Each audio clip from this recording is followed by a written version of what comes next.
Centre approves signing of a memorandum of understanding between India and UAE on preventing all forms of human trafficking, especially women and children. Observes 2-minute silence in memory of those who lost lives in the Pottingal Temple fire tragedy in Kollam. Jammu and Kashmir Chief Minister Mehbooba Mufti says every step will be taken to ensure safety and security of students in the state. Meets Union Minister Venkaiah Naidu in New Delhi and discusses political scenario in the state.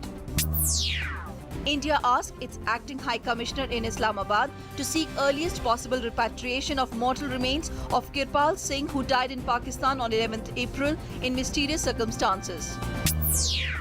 Wife of slain NIA officer Tanzil Ahmed succumbs to injuries at AIIMS in New Delhi. Tanzil Ahmed was shot dead during intervening night of April 2 and 3 in Bijnor. Tamil Nadu government withdraws its interim plea seeking deployment of CISF to protect Mulla Periyar Dam in Kerala after the Supreme Court objected to filing of such pleas in an already decided case.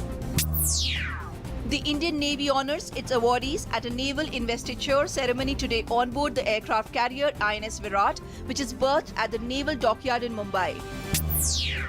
Kerala Cabinet decides to recommend Union Government to declare Kollam fire tragedy as national disaster.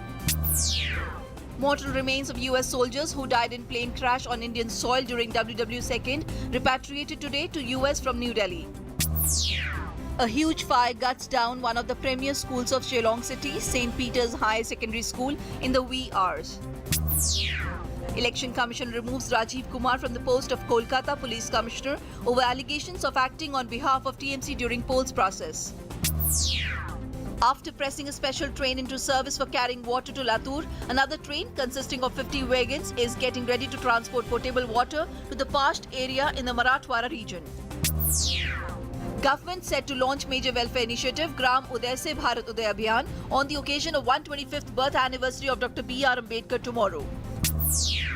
India will take part in a special meeting of the Organization for Economic Cooperation and Development in Paris today to firm up cooperation between countries in the wake of the Panama Papers leak. International Monetary Fund says that India's growth is projected to notch up to 7.5% in 2016-17, overtaking China's GDP by more than 1%. Amsterdam's Schiphol airport partially evacuated and one person arrested amid an unspecified security alert. The match between India and New Zealand is underway in Sultan Azlan Shah Hockey Tournament. Nottinghamshire and England batsman James Taylor has been forced to retire at the age of just 26 because of a very serious heart condition. The festival of Baisakhi is being celebrated across the country today with much enthusiasm and fanfare. President, Vice President and Prime Minister extend their greetings to the people.